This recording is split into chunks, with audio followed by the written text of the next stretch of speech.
Universitas Tikubang, Unisbang Semarang, berdiri pada tahun 1968. 52 tahun mengabdi pada negeri, menghasilkan lulusan yang berkualitas dan unggul, memenuhi kebutuhan industri, menumbuhkan jiwa kewirausahaan. Entrepreneurial University based on IT, Unisbang hebat.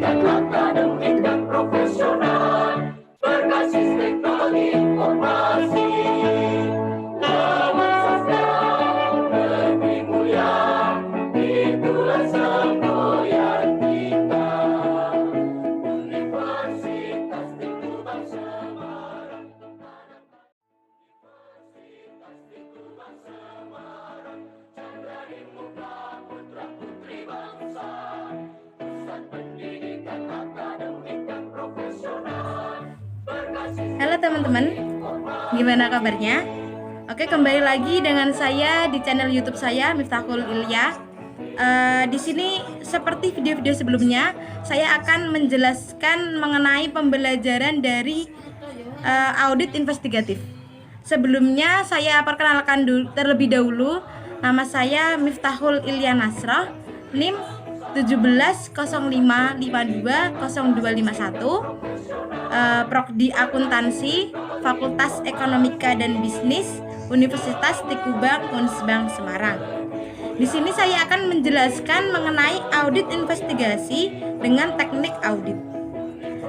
Pembuatan video ini dibuat karena untuk memenuhi tugas akhir semester yang diampu oleh Bapak Arif Himnawan Dwi Nugroho, SE AK MMCA CPA. Simak baik-baik videonya dan semoga kita dapat mengambil manfaat dari video pembelajaran ini. Oke, memasuki materi yang pertama, yaitu di sini saya akan menjelaskan dari definisi audit sendiri. Definisi dari audit investigatif. Di sini dijelaskan bahwa yang dilaksanakan dari suatu audit yaitu audit investigatif ini. Audit umum atau audit keuangan ini bertujuan untuk memberikan pendapat kepada auditor independen mengenai kewajaran dari sebuah laporan keuangan tersebut. Oleh karena itu, audit ini juga disebut sebagai opini audit. Meskipun tujuan opini audit ini berbeda-beda dari audit investigatif, dengan teknik auditnya itu masih tetap sama. Hal yang berbeda di sini hanyalah penerapan yang lebih intens dalam audit investigatif. Penerapan teknik yang lebih mendalam kadang-kadang melebar dengan fokus pada pengumpulan bukti hukum untuk menentukan apakah seseorang ini melakukan atau tidak melakukan sebuah kecurangan. Banyak auditor juga yang sudah berpengalaman mengaudit laporan keuangan perusahaan atau lembaga lainnya ragu-ragu untuk melaksanakan fraud audit dan audit investigatif. Padahal, teknik-teknik yang mereka kuasai memadai untuk diterapkan dalam sebuah audit investigatif. Teknik audit ini adalah cara-cara yang dipakai untuk mengaudit kewajaran penyajian laporan keuangan. Hasil dari penerapan teknik audit ini adalah bukti audit. Oleh karena itu, ada penulis yang juga menggunakan istilah teknik audit dan jenis bukti audit dalam suatu makna yang sama. Oke, untuk selanjutnya di sini akan dijelaskan bagaimana sih teknik-teknik dalam melakukan audit. Oke, yang selanjutnya di sini yaitu ada kunci keberhasilan. Kunci keberhasilan dari semua teknik audit investigatif adalah dijelaskan sebagai berikut. Yang pertama di sini, mengerti dengan baik persoalan yang akan dipecahkan. Maksudnya yaitu di sini apa yang akan diaudit investigatif. Di pembahasan sebelumnya sudah dijelaskan bagaimana sih akuntansi forensik ini mengidentifikasi persoalan. Sejak tahap audit kecurangan yang proaktif sampai diterimanya tuduhan, dugaan, keluhan dan temuan-temuan sementara. Yang kedua di sini, kuasai dengan baik teknik-teknik audit investigatif. Maksudnya yaitu penguasaan yang baik akan memungkinkan investigator ini menerapkan teknik yang tepat untuk menyelesaikan persoalan yang investigator identifikasi. Sama seperti pemancing di atas atau seorang seni pahat yang memilih alat yang tepat untuk dalam setiap tahap pekerjaannya. Yang ketiga yaitu di sini harus cermat dalam menerapkan teknik yang dipilih. Walaupun tekniknya tepat, apabila dalam pelaksanaannya itu tidak cermat, maka yang selanjutnya di sini yaitu ada teknik-teknik audit. Dalam teknik audit di sini ada beberapa hal yang perlu diperhatikan. Yang pertama di sini ada physical examination, ada confirmation, ada documentation, analytical review, inquiries of the audits, performance, dan yang terakhir di sini yaitu ada observation. Yang selanjutnya di sini saya akan membahas mengenai bagaimana sih memeriksa fisik dan mengamati. Pemeriksaan fisik atau physical examination sering diartikan sebagai perhitungan uang tunai atau baik dalam mata uang rupiah atau mata uang asing, kertas berharga, persediaan barang, aset tetap, dan barang berwujud lainnya. Pemeriksaan fisik dan pengamatan dapat dibagi dalam beberapa kelompok. Yang pertama di sini ada inventaris opname. Yang kedua di sini ada inspeksi, yang ketiga ada pengamatan.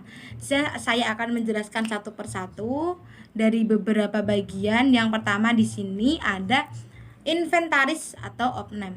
Inventarisasi atau opname adalah pemeriksaan fisik dengan menghitung fisik barang, menilai kondisi, apakah baik, kurang baik, dan rusak, serta membandingkan dengan saldo menurut buku atau administrasi.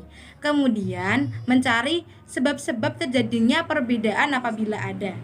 Hasil opname ini biasanya dituangkan dalam suatu berita acara. Teknik audit inventaris dapat diterapkan misalnya untuk barang inventaris, perabotan kantor, kebun, ataupun ternak, kas persediaan barang, atau sejauh ada fisiknya. Yang kedua di sini ada inspeksi. Inspeksi ini adalah meneliti secara langsung ke tempat kejadian, yang lazim pula disebut on the spot inspection, yang dilakukan secara rinci dan teliti. Inspeksi ini juga sering dilakukan dengan mendadak. Inspeksi ini meliputi pemeriksaan yang rinci terhadap dokumen dan catatan serta pemeriksaan sumber daya terwujud. Inspeksi ini seringkali digunakan dalam mengumpulkan data dan mengevaluasi bukti baik bottom up maupun top down. Dengan melakukan inspeksi atas dokumen, auditor ini dapat menentukan ketepatan persyaratan dalam faktur atau kontrak yang memerlukan pengujian bottom up atas akuntansi transaksi tersebut. Pada saat yang sama, auditor seringkali ini mempertimbangkan implikasi bukti dalam konteks penerimaan faktor-faktor ekonomi dan persaingan entitas. Contohnya yaitu dari kegiatan inspeksi di sini yaitu pemeriksaan terhadap bukti-bukti transaksi seperti rekening bank, kwitansi, atau tanda terima lainnya untuk mengevaluasi di sini apakah transaksi yang dilakukan ini sesuai atau menyimpang dari rencana atau anggaran yang telah ditetapkan. Yang terakhir di sini ada pengamatan. Pengamatan atau observasi. Pengamatan atau observasi di sini adalah peninjauan atas suatu objek, fakta, fisik, kegiatan, penggerakan seseorang atau sekelompok orang yang merupakan bagian dari suatu tindakan fraud secara hati-hati dan kontinu selama kurun waktu tertentu untuk membuktikan suatu keadaan atau masalah yang bersandar pada penggunaan indera manusia seperti indera pendengaran, penglihatan, kecermatan, dan pengetahuan auditor. Teknik ini juga sering dilakukan dari jarak jauh dan tanpa disadari oleh pihak yang diamati. Observasi ini juga merupakan satu hal yang berbeda dengan pengujian fisik. Observasi difokuskan pada aktivitas klien untuk mengetahui siapa mereka atau bagaimana dan kapan mereka melakukan. Sedangkan pengujian fisik ini melibatkan penghitungan atas aktiva tertentu. Di slide selanjutnya yaitu ada jenis-jenis dari pengamatan. Dari pengamatan sendiri ini ada beberapa hal, yaitu ada beberapa bagian, yaitu yang pertama stationary or fixed point, yang kedua ada moving or filing, yang ketiga ada convert or undercover operation, yang ketiga ada electronic surveillance. Di sini saya akan menjelaskan pembagian dari jenis-jenis pengamatan ini. Yang pertama di sini yaitu ada stationary or fixed point. Pengamatan simple fixed point atau stationary observations dapat dilakukan oleh siapa saja. Dalam melakukan pengamatan ini, investigator harus memastikan lokasi dari kegiatan yang akan diamati, mengantisipasi berbagai kegiatan yang mungkin terjadi dalam kegiatan tersebut, serta harus mencatat secara detail keseluruhan aktivitas yang akan melibatkan tersangka pelaku fraud atau merekamnya ke dalam video rekaman. Catatan atau rekaman yang detail harus dilengkapi dengan tanggal dari hari dilaksanakannya pengamatan, nama dari yang melaksanakan kegiatan pengamatan, nama dari saksi-saksi yang menguatkan kejadian tersebut, posisi dari mana pengamatan dilakukan, jarak pengamatan terhadap kegiatan, dan waktu dimulainya pengamatan dan berakhirnya pengamatan. Serta catatan mengenai keseluruhan aktivitas ini akan diamati secara detail, termasuk dengan waktu untuk setiap aktivitas. Yang kedua yaitu di sini ada moving or tailing. Pengamatan secara mobile atau bergerak atau seringkali disebut dengan membuntuti aktivitas terduga pelaku fraud. Seringkali di sini memiliki resiko yang sangat besar dibandingkan dengan stationary surveillance. Surveilling tailing ini hanya boleh dilakukan oleh para profesional. Yang ketiga yaitu ada electronic surveillance. Penggunaan alat elektronik untuk pengamatan menggunakan kamera video seringkali digunakan. Selain itu, penyadapan yang merupakan bentuk lain dari pengamatan biasanya hanya dilakukan oleh para aparat penegak hukum. Pengamatan menggunakan alat elektronik biasanya terbatas penggunaannya karena terkait dengan privasi dari seseorang di tempat kerja. Walaupun demikian, penggunaan wiretapping juga bermanfaat, terutama di mana aparat penegak hukum ikut terlibat dalam melakukan pengamatan ini. Oleh karena itu, sebelum melakukan metode ini, investigator harus berkonsultasi terlebih dahulu dengan pihak-pihak terkait untuk melihat aspek legalitas dari penggunaan alat elektronik tersebut. Yang keempat, di sini ada covert or undercover operations. Operasi rahasia dan penyamaran merupakan kegiatan yang legal dan diperbolehkan untuk mengamati aktivitas seseorang atau sekelompok orang secara diam-diam. Undercover operation ini sangat memakan biaya dan waktu dan harus dilakukan dengan sangat hati-hati. Undercover operation bisa gagal jika seseorang atau agen yang diberikan tugas itu ternyata penyamarannya diketahui oleh pihak lawan. Agen tersebut akan ketakutan dan agen tersebut akan bisa jadi terpengaruh di dalam kegiatan kejahatan yang diamati, sehingga menjadi simpati terhadap terduga pelaku fraud. Undercover operation ini dilakukan jika yang pertama yaitu kolusi atau fraud skala besar terjadi, berbagai metode investigasi atau fraud lain gagal, investigasi dapat dimonitori secara langsung, terdapat alasan yang logis dan cukup untuk yakin bahwa fraud sedang terjadi atau akan terjadi kembali, investigasi akan dilakukan mematuhi hukum yang berlaku, investigasi tetap berlangsung secara rahasia, dan yang terakhir yaitu otorisasi penegak hukum diberikan informasi secara reguler ketika bukti yang cukup telah diperoleh. Bukti fisik ini dapat dipergunakan pada berbagai kasus, terutama kasus yang melibatkan persediaan di mana stok fisik persediaan dihitung dan persediaan yang hilang dicari. Walaupun demikian, bukti fisik ini sering diasosiasikan dengan kejahatan non-fraud seperti penembakan atau yang lainnya. Karena fraud terkadang sulit ditemukan dan memiliki sedikit tanda-tanda, bukti fisik seringkali sulit untuk ditemukan. Yang selanjutnya yaitu Wawancara atau interview ini merupakan teknik yang paling umum digunakan dalam proses investigasi dan menyelesaikan suatu kecurangan. Suatu wawancara merupakan sesi tanya jawab untuk memperoleh informasi. Hal ini tentu berbeda dengan percakapan pada umumnya, karena wawancara merupakan proses yang terstruktur dan memiliki tujuan tertentu. Wawancara ini merupakan pertanyaan sistematis terhadap individu yang memiliki pengetahuan atau kecakapan terhadap suatu kejadian orang dan bukti atas kasus yang sedang diinvestigasi. Seseorang pewawancara yang baik akan secara cepat mengetahui pelaku fraud dan dapat memperoleh pengakuan dari pihak bersalah. Wawancara juga membantu untuk memperoleh beberapa hal berikut ini, yaitu yang pertama yaitu di sini ada informasi yang merupakan elemen penting dari suatu kejahatan. Yang kedua, di sini yaitu ada petunjuk dalam mengembangkan kasus dan penerapan bukti-bukti lainnya. Yang ketiga yaitu ada kerjasama dengan korban dan saksi-saksi lainnya. Yang terakhir di sini yaitu ada informasi atas latar belakang seseorang atau personal background dan kemudian motif dari pelaku kecurangan. Wawancara di sini dapat menghasilkan beberapa jenis bukti dari yang kita pahami di sini sendiri, bahwa wawancara ini kan dilakukan dengan korban atau orang yang terkait dalam suatu kasus.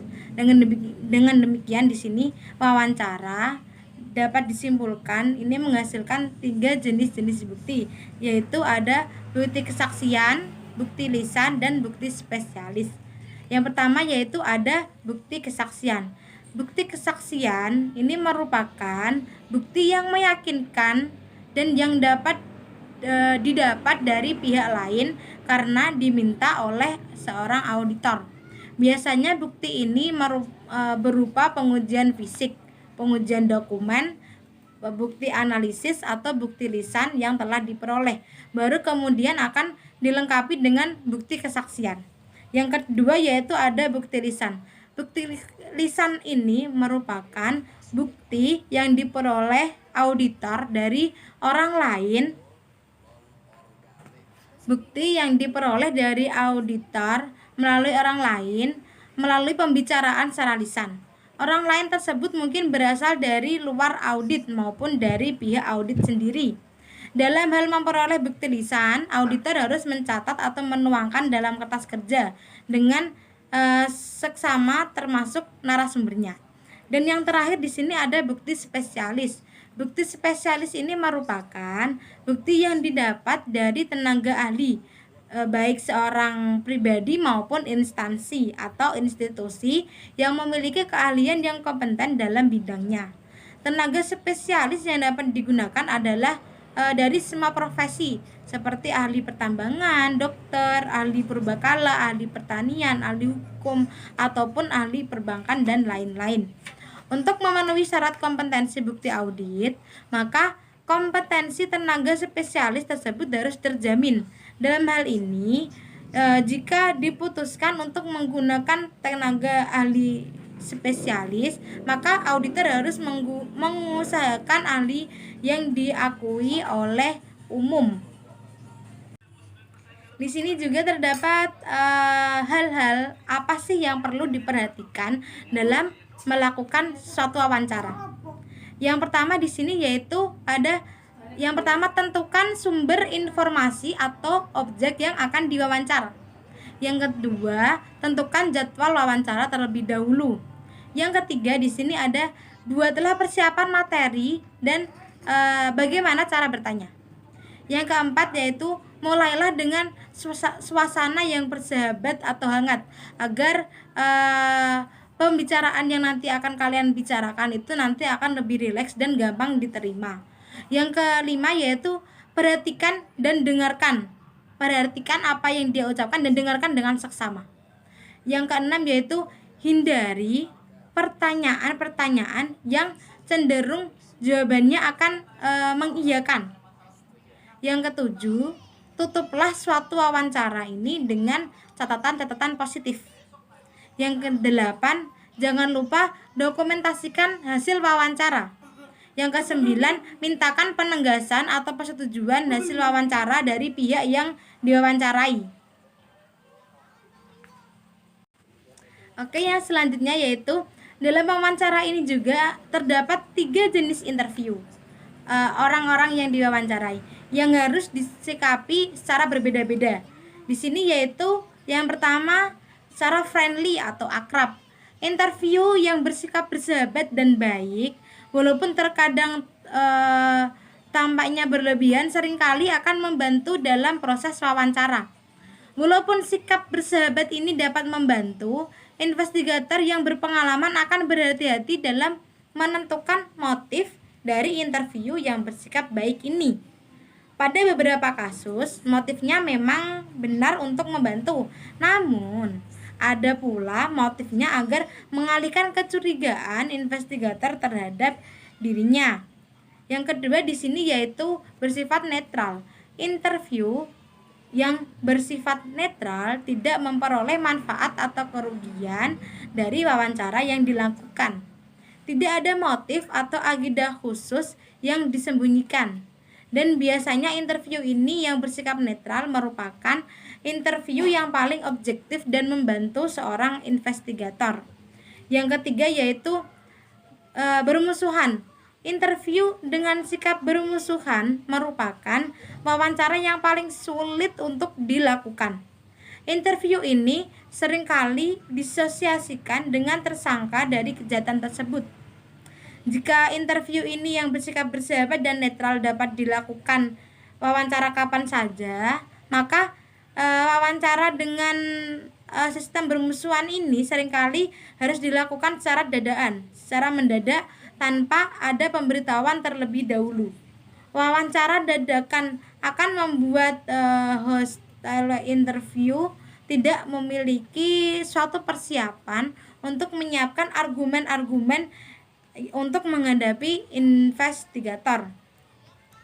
Seperti dalam audit, juga dalam audit investigatif, permintaan informasi ini harus dibarengi diperkuat atau dikolaborasi dengan informasi dari sumber lain atau diperkuat dengan cara lain. Permintaan informasi sangat penting dan juga merupakan prosedur yang normal dalam suatu audit investigatif. Meminta konfirmasi atau kebenaran pihak lain untuk menegaskan kebenaran atau ketidakbenaran suatu informasi dalam audit ini. Teknik ini umumnya diterapkan untuk mendapatkan kepastian mengenai saldo utang piutang. Akan tetapi sebenarnya teknik ini juga dapat diterapkan untuk berbagai informasi keuangan maupun non-keuangan.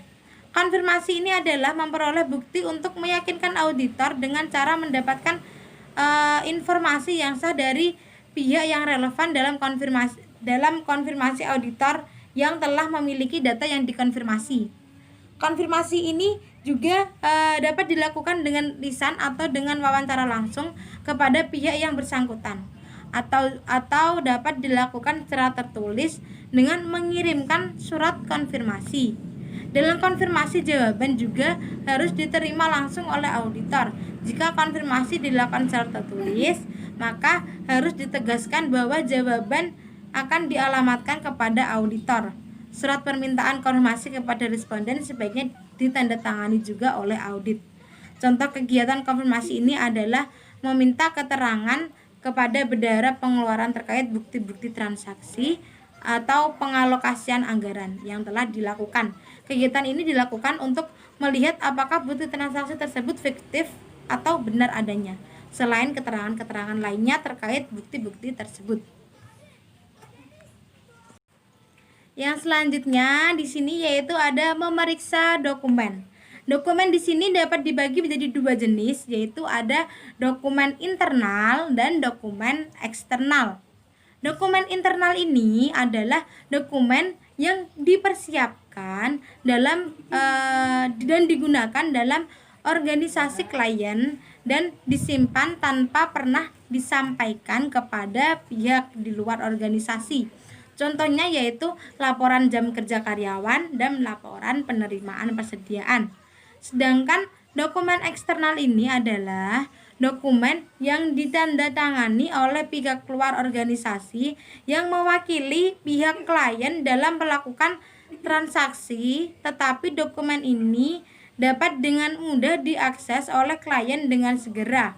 Contohnya yaitu faktur dari pemasok, polisi, asuransi, dan lain sebagainya.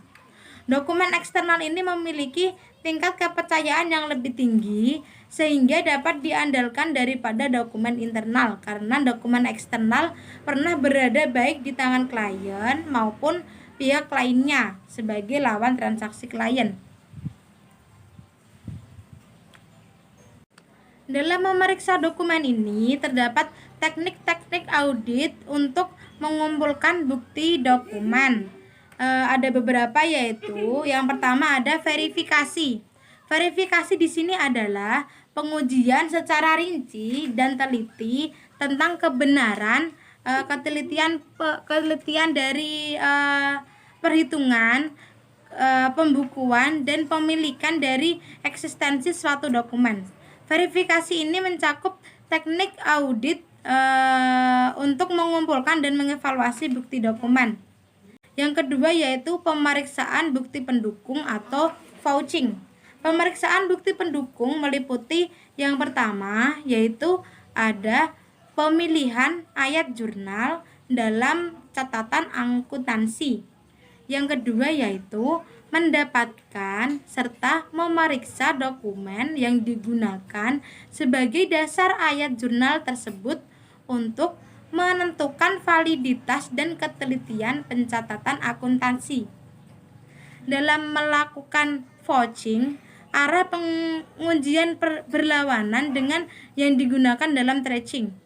Prosedur pemeriksaan bukti pendukung digunakan secara luas untuk mendeteksi salah saji berupa penyajian yang lebih tinggi dari yang sebenarnya dalam pencatatan akuntansi. Prosedur ini penting untuk memperoleh bukti sehubungan dengan penegasan terhadap keberadaan atau eksisten dan kejadian. Adapun tujuan dari vouching yaitu untuk memastikan bahwa bukti tersebut telah disetujui oleh pejabat yang berwenang dan terkait. Yang kedua, bukti tersebut sesuai dengan tujuan. Yang ketiga, jumlah yang tertera di dalam bukti adalah benar dan sesuai dengan transaksi. Yang keempat, selanjutnya di sini pencatatan dilakukan secara benar. Yang terakhir ada kepemilikan dan keberadaannya yang sah. Yang ketiga yaitu di sini ada penelusuran atau tracking. Tracking atau penelusuran adalah teknik audit dengan menelusuri suatu bukti audit atau bukti transaksi kejadian menuju ke penyajian atau informasi dalam suatu dokumen. Teknik audit tracking ini merupakan cara perolehan bukti dengan arah pengujian yang terbalik dengan teknik audit vouching. Dalam penelusuran seringkali disebut penelusuran ulang auditor.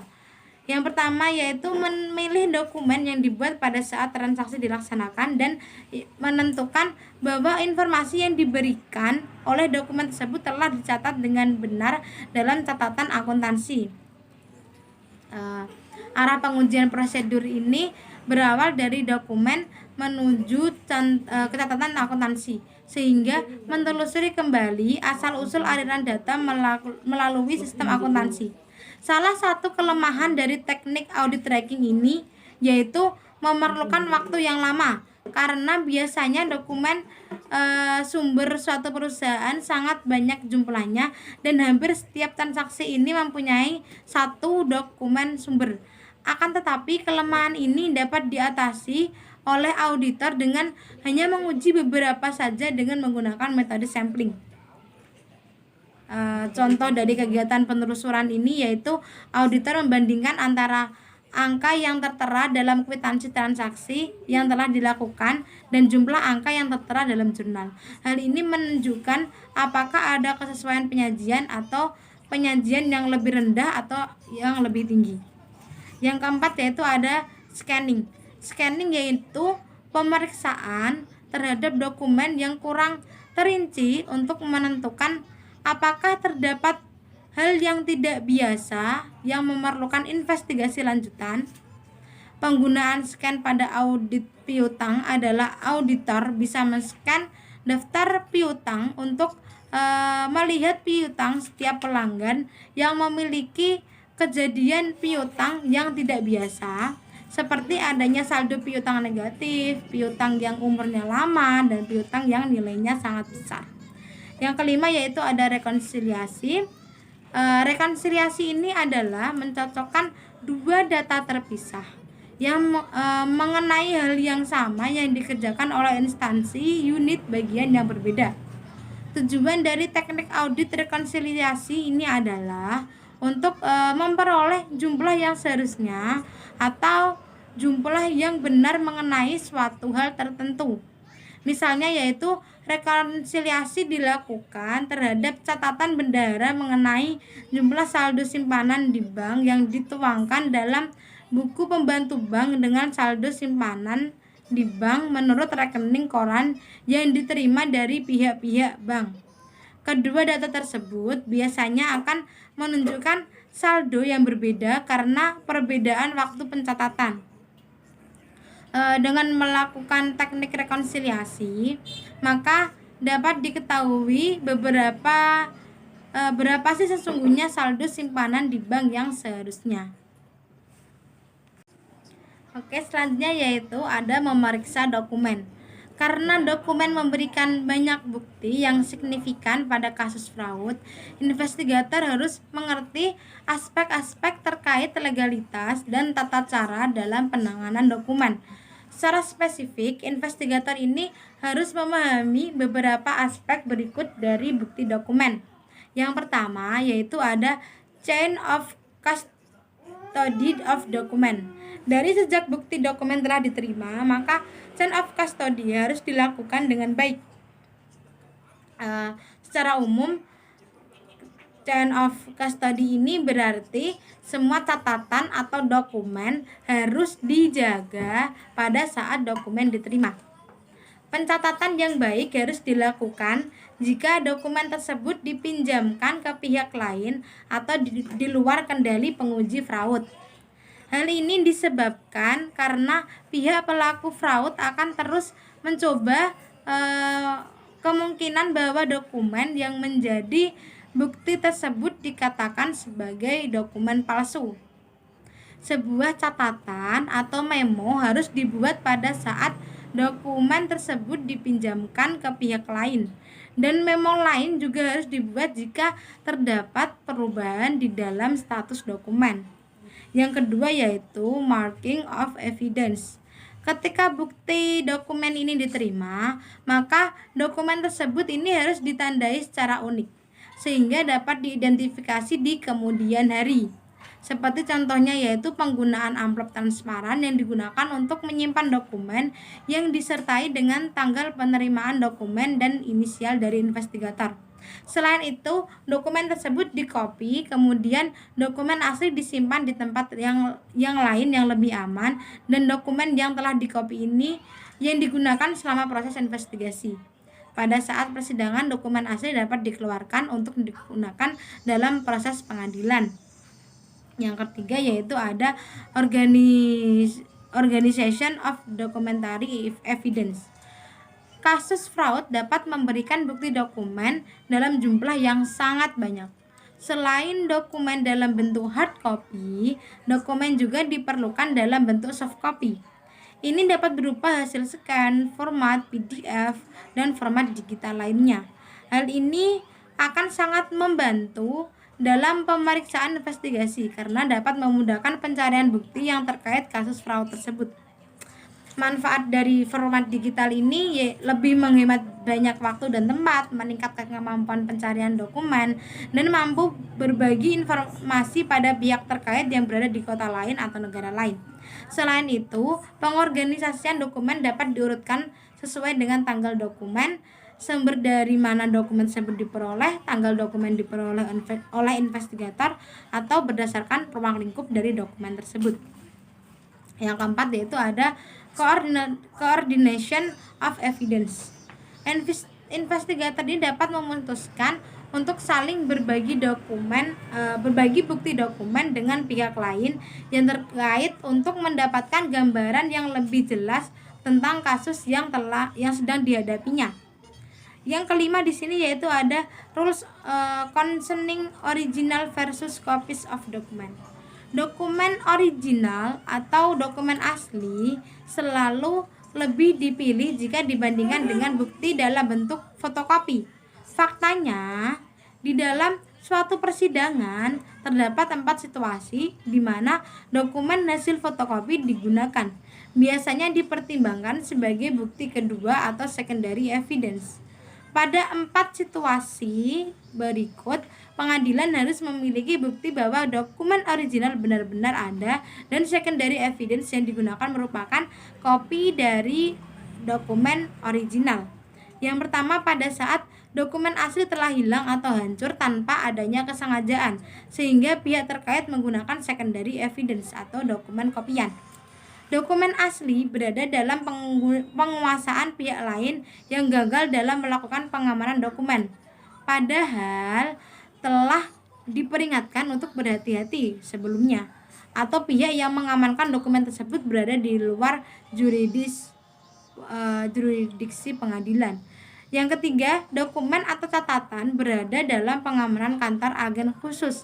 Yang terakhir, dokumen original terlalu banyak dan besar untuk dilakukan pengujian, sehingga sekedar ringkasan dari isi dokumen dapat diterima oleh pengadilan. Tidak ada audit investigasi tanpa pemeriksaan dokumen. Hanya saja dengan kemajuan teknologi, definisi dokumen menjadi lebih luas, termasuk informasi yang diolah, disimpan dan dipindahkan secara elektronik atau digital. Oke ya, selanjutnya di sini yaitu ada review analytical. Dalam review analytical yang paling penting ini bukannya perangkat lunaknya, tetapi dari semangatnya, seperti yang dikatakan oleh Hawke yaitu think analytical first. Ini ciri auditor dan investigator yang sangat tangguh. Auditor ini harus menguasai gambaran besarnya terlebih dahulu. Selanjutnya di sini ada bermacam-macam variasi dari teknik review analytical. Namun semuanya ini didasarkan atas perbandingan antara apa yang dihadapi dengan apa yang layaknya harus terjadi, dan berusaha menjawab sebabnya terjadi kesenjangan tersebut. Apakah ada kesalahan, error, fraud, atau salah merumuskan dari patokannya. Ini ada beberapa yang disajikan, beberapa teknik review analytical yang mudah untuk dipahami. Yang pertama di sini ada Beatrice Verlex dan Z. Verlex. Buku teks ekonomi perusahaan tahun 1850-an ini memberikan 2 contoh perbandingan dengan menggunakan istilah Jerman, yaitu Beatrice Verlex dan Z. Verlex. Dalam Beatrice Verlex ini, investigator ini membandingkan perusahaan yang diaudit investigatif dengan saingannya yang seukuran, terutama kalau Beatrice ini lainnya ini cukup banyak. Investigator bisa mempunyai rata-rata industri yang handal.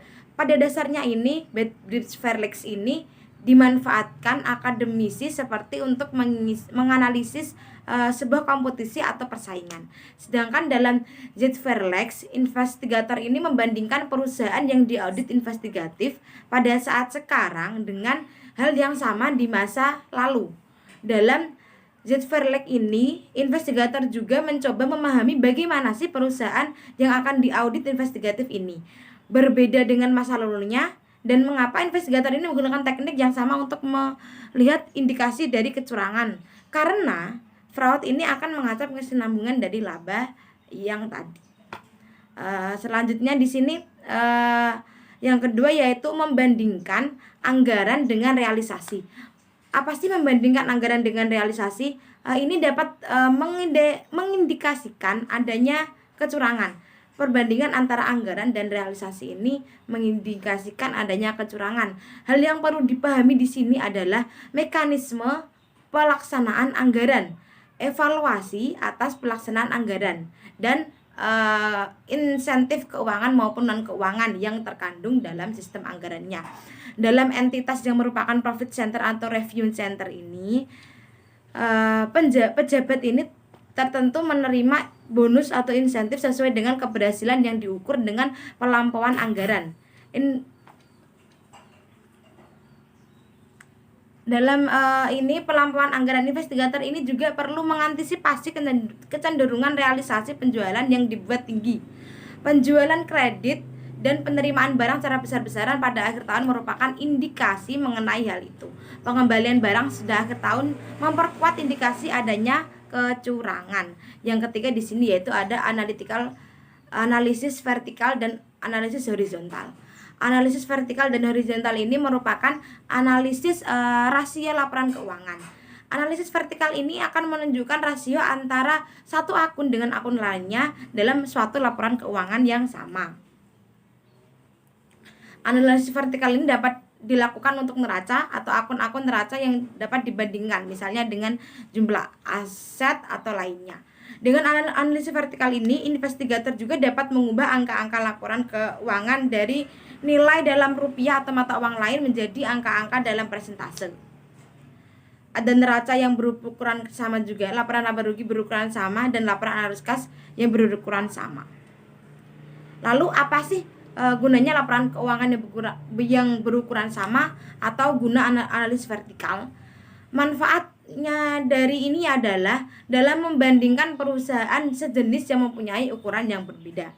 Sedangkan di sini analisis horizontal ini menunjukkan perubahan suatu akun untuk suatu tahun periode dibandingkan tahun periode sebelumnya atau tahun periode berikutnya. Analisis ini tidak lain yaitu Z-Verlex yang dibahas di pembahasan sebelumnya. Angka-angka untuk yang sama dari tahun periode sebelumnya atau tahun periode berikutnya dalam penyajian laporan keuangan ini disajikan berdampingan. Oleh karena itu, analisis ini disebut sebagai analisis horizontal. Yang keempat di sini ada hubungan antara satu data keuangan dengan data keuangan lainnya. Beberapa akun baik dalam satu maupun beberapa laporan keuangan bisa mempunyai keterkaitan yang dapat dimanfaatkan untuk review analitikal. Contohnya yaitu di sini ada angka penjualan dengan piutang dan persediaan rata-rata, angka penjualan dengan bonus bagian penjualan, dan penghasilan bunga dengan saldo rata-rata tabungan dan seterusnya. Yang kelima di sini ada menggunakan data non keuangan. Contoh-contoh di atas menggunakan data keuangan. Ini dari review analitikal adalah mengenal pola hubungan, relationship pattern. Pola hubungan ini tidak mesti hanya antara satu data keuangan dengan data keuangan lainnya. Pola hubungan non keuangan pun bisa bermacam-macam bentuknya. Dalam bisnis berkebun ada hubungan antara jumlah pupuk yang digunakan dengan hasil produk atau panen. Angka masukan maupun keluaran dinyatakan dalam satuan non keuangan seperti jumlah ton untuk pupuk dan sawit. Yang selanjutnya di sini yaitu ada regresi atau analisis trend Dengan data historikal yang memadai, makin banyak makin baik ceteris paribus review analitikal dapat mengungkapkan tren sebagai dari berbagai perangkat lunak yang mempermudah hitungan dan grafiknya, misalnya STER, perangkat lunak Deloitte yang disebutkan di pembahasan sebelumnya. Yang ketujuh di sini Anda menggunakan indikator makro. Ada hubungan antara besarnya pajak penghasilan yang diperoleh dalam suatu tahun dengan indikator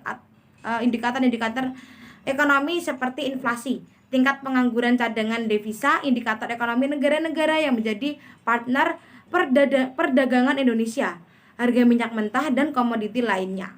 Keandalan perumusan ekonometri yang membantu auditor atau investigator ini melalui data agregat tanpa harus memasuki pemeriksaan SPT sebagai langkah pertama kalau ada indikasi kuat. Baru dilanjutkan ke dalam pemeriksaan SPT dengan net worth method atau expenditure method.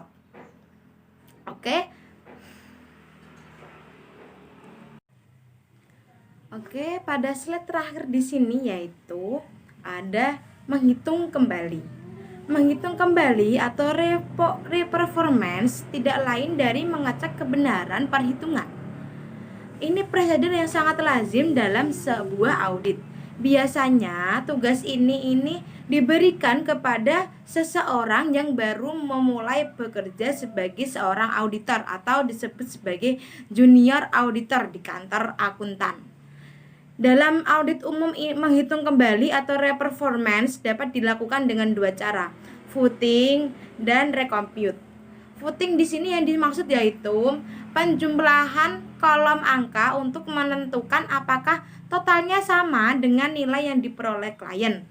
Teknik audit foot akan menghasilkan bukti audit berupa rekalkulasi, di mana rekalkulasi ini merupakan bagian dari reperformance. Reperformance yaitu metode pengumpulan bukti audit di mana auditor melakukan sebuah proses pengulangan aktivitas klien. Kemudian, hasil yang diperoleh auditor dari pengulangan aktivitas tersebut akan dibandingkan dengan hasil yang diperoleh oleh klien untuk mendapatkan sebuah bukti audit. Reperformance ini melibatkan pengujian kembali atas berbagai perhitungan dan pengujian kembali atas berbagai transfer informasi. Contohnya di sini yaitu penerapan foot pada audit akun piutang adalah melakukan footing atas nilai-nilai dalam buku jurnal piutang usaha salah satu debitur untuk periode selama 1 bulan dan membandingkan semua total nilai yang terdapat dalam buku jurnal piutang usaha tersebut dengan nilai yang terdapat dalam buku besar. Yang kedua di sini ada recompute. Recompute adalah perhitungan yang dilakukan untuk menentukan apakah perhitungan klien ini sudah benar atau belum. Sama seperti foot, recompute ini juga merupakan bagian dari reperformance. Contohnya di sini yaitu ada penerapan recompute pada audit akun piutang adalah melakukan recompute atas perhitungan penyisihan piutang usaha akhir tahun, apakah telah diterapkan benar sesuai dengan kebijakan aging schedule piutang. Dalam audit investigatif, perhitungan yang dihadapi umumnya sangat kompleks didasarkan atas kontrak atau perjanjian yang sangat rumit.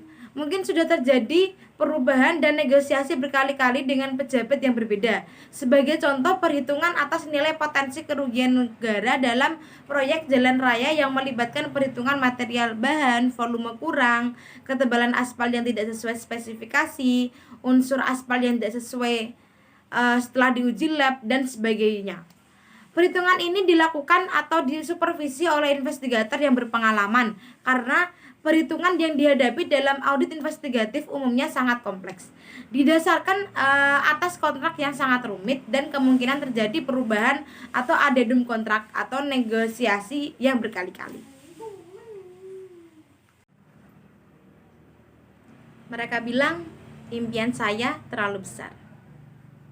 Saya bilang mereka berpikir terlalu kecil. Karena masa depan adalah milik mereka yang percaya akan keindahan mimpinya. Gagal itu urusan nanti. Yang terpenting di sini kita harus berani mencoba dan terus mencoba. Karena di sini saya berpikir saya tidak bisa mengubah arah angin. Namun saya bisa menyesuaikan pelayaran saya untuk selama mencapai tujuan saya. Jadi untuk kalian jangan takut gagal. Kita harus berani mencoba dan jangan kita takut untuk bermimpi. Yang terakhir di sini saya ada kata penutup, jalani hidup ini dengan penuh kegembiraan. Jangan memperbandingkan hidup kita dengan kehidupan orang lain. Sebab hidup adalah perjalanan, bukan pertandingan.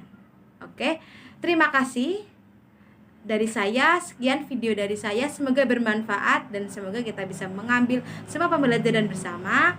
Dan jangan lupa bahagia. See you in the next video.